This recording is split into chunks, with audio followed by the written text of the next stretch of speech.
We noticed several times that you can calculate a lot of limits by just substituting the limit point x equals c into the function. And we said that this is called the substitution method, but it doesn't always work. Looking closer at the definition of what continuity means, the substitution method works exactly when the function f is continuous at that point, x equals c. That's what it means for the function to be continuous there, that when you just plug c in, you're going to get the right limit. This leads us to a natural question then.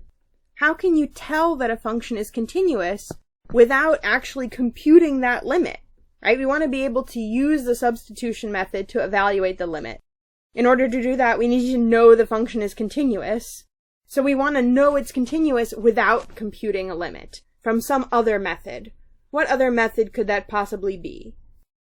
The answer is going to come from those basic limit laws that we saw at the end of the last video set. The basic limit laws are going to tell you that if you build up a function from simple continuous pieces, that more complicated result that you get is also going to be continuous, at least in many circumstances. So let's see exactly what tools we have for building up these continuous functions. The book tells us how to build up continuous functions through a bunch of theorems in section 2.4. Here's theorem 1. It says that if you have two functions, f and g, that are continuous at a certain point, then their sum, their difference, any scalar multiple, their product, and their quotient are all also continuous at c, with one little caveat about dividing by 0. These rules almost perfectly correspond to the first 4 parts of the basic limit laws that we saw in section 2.3. Think for yourself why that is. If I know that limits add up, why does that tell me that continuous functions add up to make continuous functions? Then theorem 2 tells us that polynomials are continuous everywhere, and that quotients of polynomials, also known as rational functions, this p over q, is continuous as long as the denominator is not 0. So twice now we've emphasized that there's a problem with dividing by 0, but otherwise continuity works pretty nicely. These two theorems both follow directly from those basic limit laws and knowing how to take limits of constants and limits of the function x. Theorem 3, we're going to see something brand new. We're seeing that sine, cosine, exponential, and logarithmic functions are all continuous on their whole domains. This also tells us about roots, which you'll recall our basic limit laws addressed.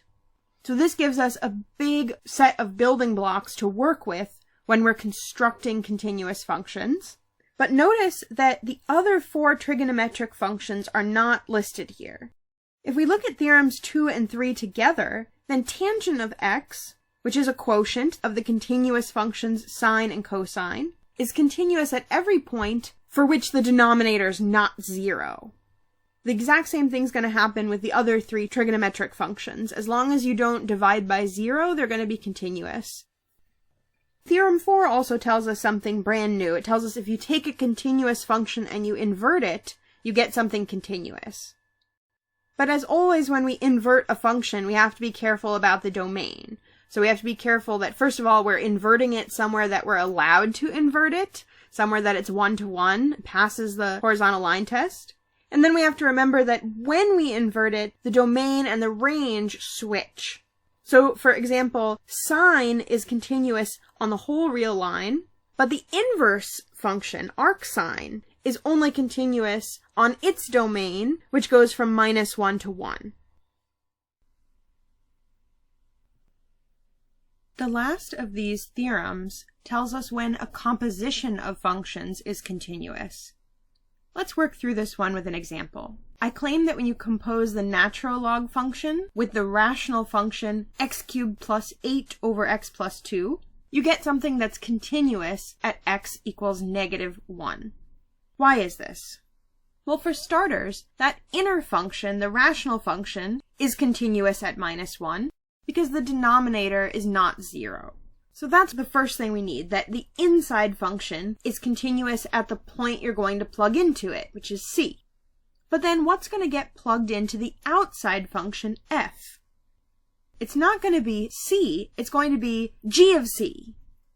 In this case, what ends up getting plugged into the natural log function is 7. So we need that the natural log function is continuous at 7, not at -1, not at the original evaluation point c.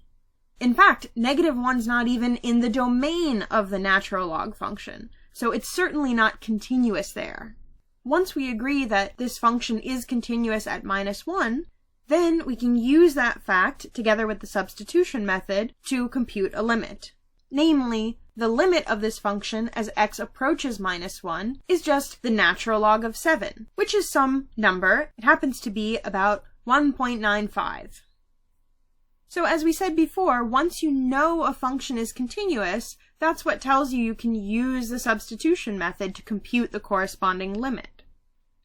The bottom line is that when you're calculating a limit, you generally want to start with trying the substitution method. Because in this class, most of the functions we're ever going to look at are just cooked up from simple familiar functions that we know from these theorems are continuous. If they're not continuous at that particular point, it will be clear because something illegal will come out in the computation, like division by 0, or plugging in a point that's outside of your function's domain. And when that happens, that's a signal that the function's not continuous here, so you can't use the substitution method. You have to try another strategy. And we're going to develop those other strategies in the next few sets of videos. You also need to be careful about piecewise functions. When you're on the borderline between two different parts of the piecewise definition, you have to use one-sided limits. If a function is continuous at a point, then it's left continuous and right continuous at that same point. So you can try to use the substitution method for each of the one-sided limits. Once you calculate each of those one-sided limits, whether by the substitution method or by something else, then you have to just check that they're equal. Please go on to the next video where we'll talk about modifying functions to make them continuous.